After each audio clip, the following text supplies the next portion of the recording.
我哋今日嘅主角係古班，佢係一位班長，亦係學校嘅游泳健將。佢剛正不阿，受到同學嘅尊敬同信賴，但係個性比較固執，做事中意按既定嘅計劃進行，比較難接受變化。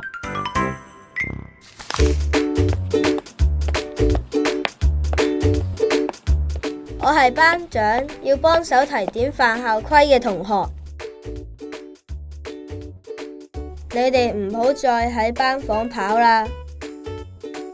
同學有困難，我一定會伸援手。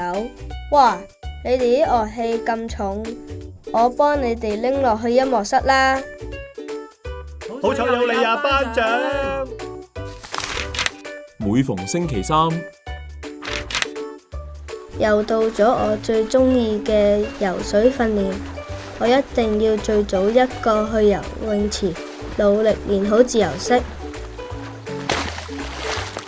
4點啦，夠鐘放學，我行15分鐘就到巴士站，搭到4點15分嘅巴士啦。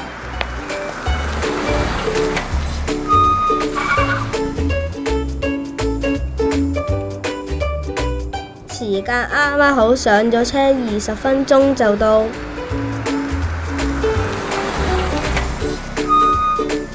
塞車遲咗1分鐘，我要行快啲。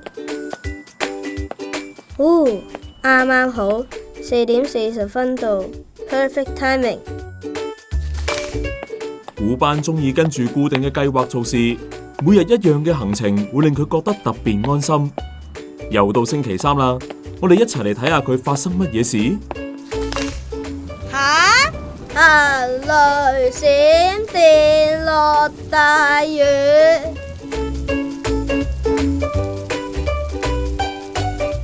喂，古巴，日落咁大雨，我哋有冇帶啫？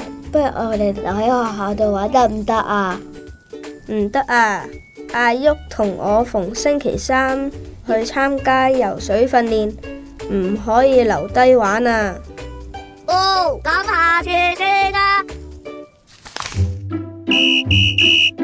同學們請留意，由於太大雨嘅關係，為咗安全起見，學校安排咗校巴接載游泳班嘅同學去泳池。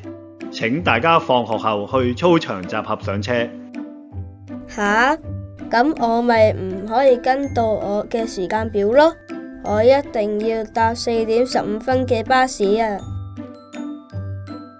老師，我想自己去泳池，因為如果轉搭校巴，就會打亂咗我嘅行程。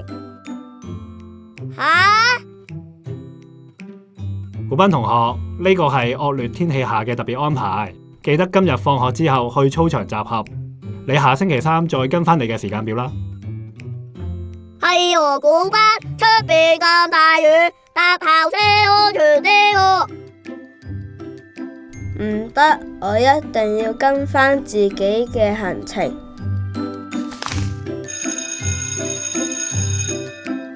放學啦，阿旭，我走先。古班，你未應遮啊？心仔，可唔可以借把遮俾我啊？我要追班長啊！哦，你攞去用啦。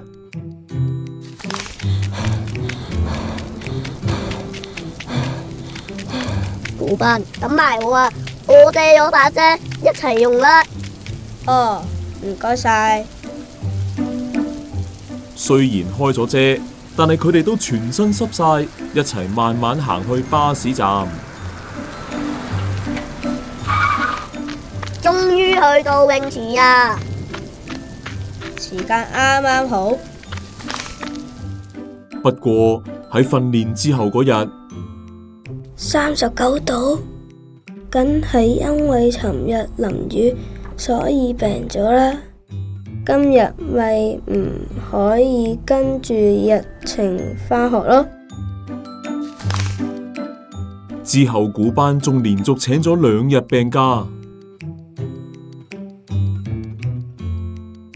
仲未退燒，唉，已經2日上唔到我最中意嘅數學堂啦。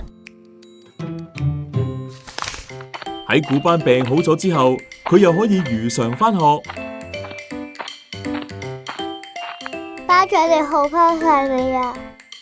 好返晒咯，不過病咗2日，都唔識做啲功課，你可唔可以教我啊？好啊，當然冇問題啦。呢題數學題點做啊？呢條老師教過我嘅，首先多謝你好有耐性咁教我而家識啦。唔使客氣，之前你成日幫我，今次到我幫返你啦。古班，雖然你病咗2日，但係見你都好盡力咁補做返啲功課，果然係一個有責任嘅班長啊！多謝老師，其實都係多得阿慈教我先識做。阿慈都好值得欣賞啊！見到你哋同學之間互相幫忙，老師真係覺得好開心啊！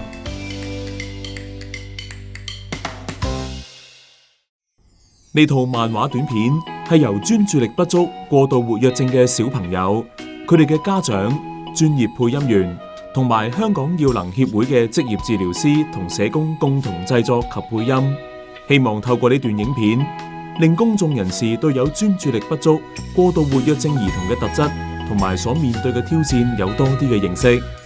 專注力不足過度活躍症 ADHD 係一種神經發展障礙，會影響到我哋嘅專注力、活躍程度以及控制衝動嘅能力等等。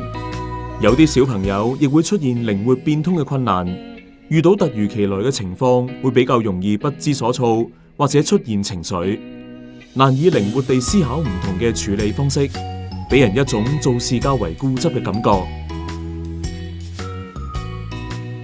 好似喺短片入面嘅主角古班，就因為無法接受轉變，唔願意因天氣情況轉搭校巴，而堅持要自己按原定計劃搭巴士去游泳池，最終令到自己因為淋雨而生病。現實生活入面，有啲有 ADHD 嘅小朋友亦都面對同樣嘅挑戰。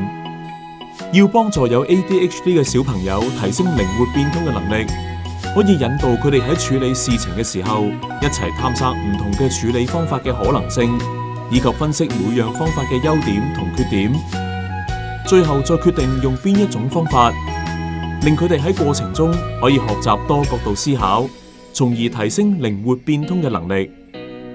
喺適當嘅引導同鼓勵下，有 ADHD 嘅小朋友有時亦可以展現佢哋靈活變通嘅一面。